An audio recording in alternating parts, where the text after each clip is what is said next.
Good evening, lacrosse fans.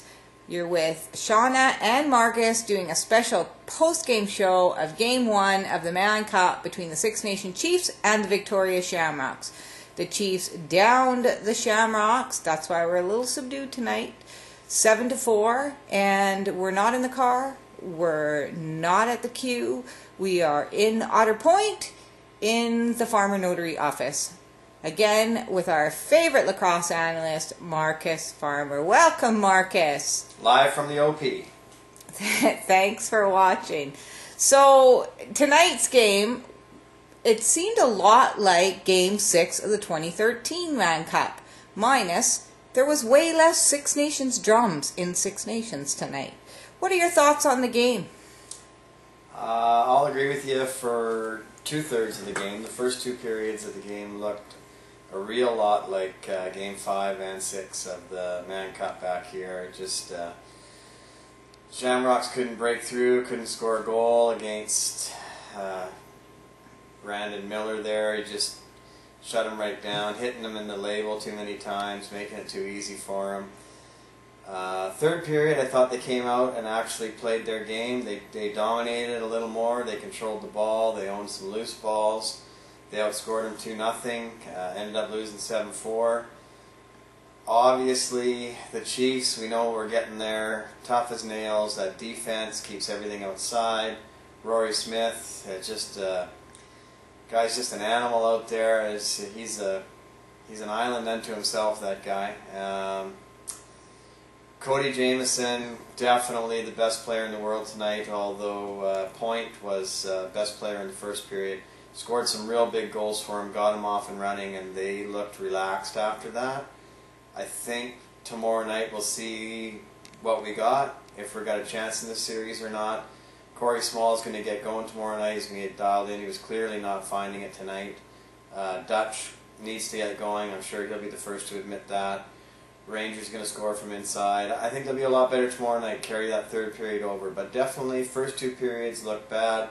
Third period looked like the Shamrocks team we watched all year. Hopefully they can build on that. It was interesting because in the first period, Flinner, he missed a couple ones that he probably should have got, and then there was other saves that were absolutely spectacular. I disagree with that. I mean, it's easy to say he should have caught that. You know, he should have stopped Point and he should have stopped Jamieson on those outside shots. We're talking about Point and Jamieson. Those guys, those shots are wicked. I mean, Jamieson's fourth goal from the top, sure, it's from outside. It's a twister. It looks like he's going to one side. He takes it to over the other shoulder. That he's the best shooter in the world from there. He scores on you. There's no shame in that. It was a little shocking for me because every time I looked away and I heard, Schattler's got the ball, I was all excited, thinking, you know, it's Schattler. But Schattler, unfortunately, is now a Six Nations chief. Anything to say about Schattler? He looked good tonight. He set him up a couple times. He didn't score, but definitely carried the play a lot. He had that dangle going with his stick and a couple nice assists. He carries the ball well. You know, he's a great transition guy. Fits in well on that team. Yeah, he's a good player. You see Schattler and Lord out there.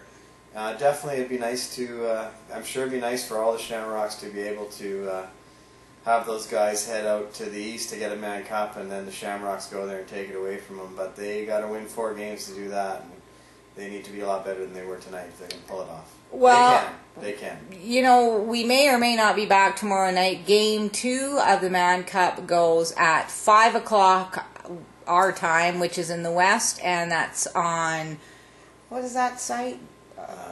Webcastsports.net. Webcastsports.net. Right. Webcastsports.net. You can't log on too early because apparently you only get 4 hours of bandwidth, and it's a little bit tricky, but, you know, give it a whirl. It's not too bad.